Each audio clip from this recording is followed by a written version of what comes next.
Vijayawada university మంచి భవిష్యత్తు కోసం తెలుగు విద్యార్థులు ఇష్టపడే యూనివర్సిటీ. కాల్ 9059052378 90590523. శాఖలో చాలా దారుణమైన ఘటన. నిండు గర్భిణి అయిన తన భార్యను హత్య చేశాడు భర్త అనే కన్నా ఇలాంటి కిరాతకుల్ని ఏం చేయాలో కూడా తెలియదు. ప్రస్తుతానికి బంధువులంతా కూడా కేజీహెచ్ వద్దకు చేరి ప్రాణాలు పోయినటువంటి ఆ నిండు గర్భిణి అనూష కోసం వాళ్ళు కన్నీళ్లు పెట్టుకుంటున్న తీరు ప్రతి ఒక్కరిని కలవరపాటుకు గురి చేస్తుంది. గుండెలో అవిసేలా ఆ తల్లి అక్క బంధువులు రోధిస్తున్నారు. నిన్న మొన్నటి వరకు కూడా బేబీ బంతో ఎంతో హ్యాపీగా షూట్ చేసుకుంది. ఎందుకంటే ప్రేమ పెళ్లి చేసుకున్నారు 2022 డిసెంబర్లో. ఆ తర్వాత ఇప్పుడు ఆ అమ్మాయి ప్రెగ్నెంట్. ఈరోజు డెలివరీ డేట్ కూడా ఇవ్వడం జరిగింది హాస్పిటల్లో ఉన్నటువంటి డాక్టర్స్. అలాంటిది నమ్మించి పూర్తిగా ప్రేమ అనే ఒక ముసుగులో మాయలో ఆమెను ఇంతవరకు లాక్కొచ్చి ఇప్పుడు చంపేశాడు అంటూ బంధువులు ఆరోపిస్తున్నారు, రోధిస్తున్నారు. ఒక్కసారి వాళ్ళ ఫ్రెండ్స్తో కూడా కొంతమందితో ఫ్యామిలీ మెంబర్స్తో చనిపోయినటువంటి అనూష గారు బావ కూడా ఇక్కడ ఉన్నారు. ఆయనతో మాట్లాడదాం. ఏం జరిగిందండి? నైట్ 10 కూడా కాల్ చేసిందండి. తను ప్రాబ్లం ఏం లేదు, మార్నింగ్ హాస్పిటల్లో జాయిన్ చేస్తానన్నాడని కూడా చెప్పిందండి. అయితే నైటే జాయిన్ చేయమన్నారంటండి హాస్పిటల్లో మేడం డాక్టర్గా అయితే. కానీ మార్నింగే జాయిన్ చేస్తానని చెప్పేసి అన్నాడంటండి. అది మార్నింగ్ మాకు వాళ్ళ ఫ్రెండ్స్ నుంచి కాల్ వచ్చింది.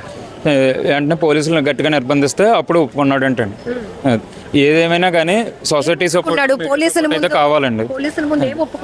తనే అదే చున్నీతో ఊరేసేసి చంపేశానని చెప్పి ఒప్పుకున్నాడు అంటే తెలియదండి. అది అతనే చెప్పాలండి. ఖచ్చితంగా అతనితో చెప్పించాలండి.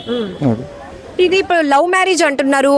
ఎవరైతే ఆ భర్త ఉన్నారో వాళ్ళ ఫ్యామిలీలో ఎవరికి తెలియదా అండి? అసలు వాళ్ళ రిలేటివ్స్ అందరికీ తెలుసండి, చాలా వరకు తెలుసండి. కానీ ఎప్పుడు ఇంటరాక్ట్ అయితే చేయలేదండి. తను కూడా ఎక్కడికి బయటకు అయితే పంపించేవాడు కాదండి ఎక్కువ.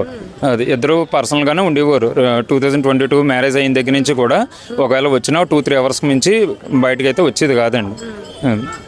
మీరు చెప్తున్నారు తను చాలా హ్యాపీగా రెస్టారెంట్స్కి వెళ్ళాం, ఇష్టమైన ఫుడ్ ఎంజాయ్ చేయాలనుకున్నాను. ఎందుకంటే తను కొన్ని రోజుల్లోనే బేబీకి డెలివరీ ఇవ్వబోతున్నారు కాబట్టి ఒక తల్లి అమ్మగా పోతుంది కాబట్టి చాలా హ్యాపీగా బేబీ బంతో కూడా ఫొటోస్ కూడా మీరు నాకు షేర్ చేశారు. ఏంటి ఇంత దారుణం అసలు? యాక్చువల్లీ నైట్ డాక్టర్ చెప్పారంట జాయిన్ అయిపోండి అని చెప్పారంట. సో మేము నైట్ వీడియో కాల్ మాట్లాడాం, అప్ టు 11:30 వరకు మాట్లాడాం. సో ఏం చెప్పారంటే లేదు గని చెప్పాడు మార్నింగ్ వెళ్దాము, ఇప్పుడు ఎందుకులే డెలివరీయే కదా చూసుకుందాం అని చెప్పాడు. సో మార్నింగ్ మాకు కాల్ చేసేటప్పటికి అన్కాన్షియస్ అయిపోయింది, పడిపోయింది అని చెప్పాడు. ఎన్ని గంటలప్పుడు? 7:30 ఆ రేంజ్లో మాకు ఫ్రెండ్స్ దగ్గర నుంచి కాల్స్ వచ్చాయి. సో అన్కాన్షియస్ అయిందంటే మేము హాస్పిటల్కి వెళ్ళాం. వెళ్ళేటప్పటికే లైక్ పల్స్ ఉంది, డాక్టర్ చూస్తున్నారు అని చెప్పారు.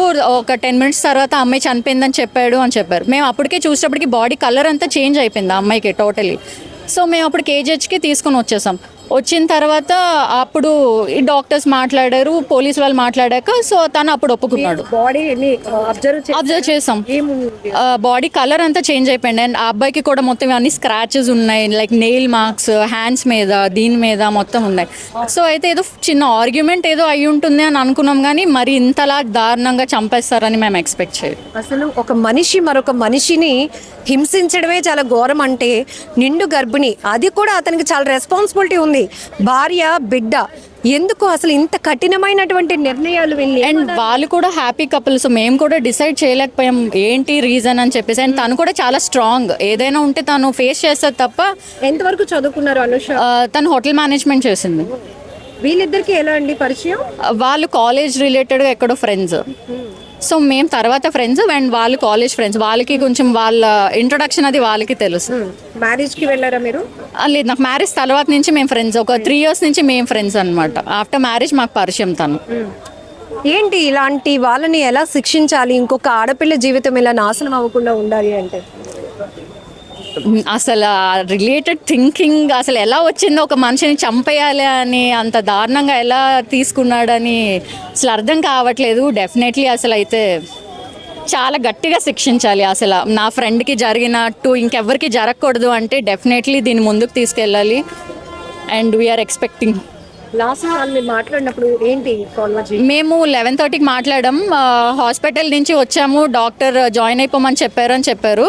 సో వాళ్ళ హస్బెండ్ ఏమో లేదు మార్నింగ్ వెళ్దామని నెగ్లెక్ట్ చేశారనమాట. సో మేము అన్నాం వెళ్ళిపోవాల్సింది కదా అంటే లేదు తను తీసుకెళ్ళి అన్నాడు, మార్నింగ్ తీసుకెళ్తా అన్నాడు అని చెప్పాడు.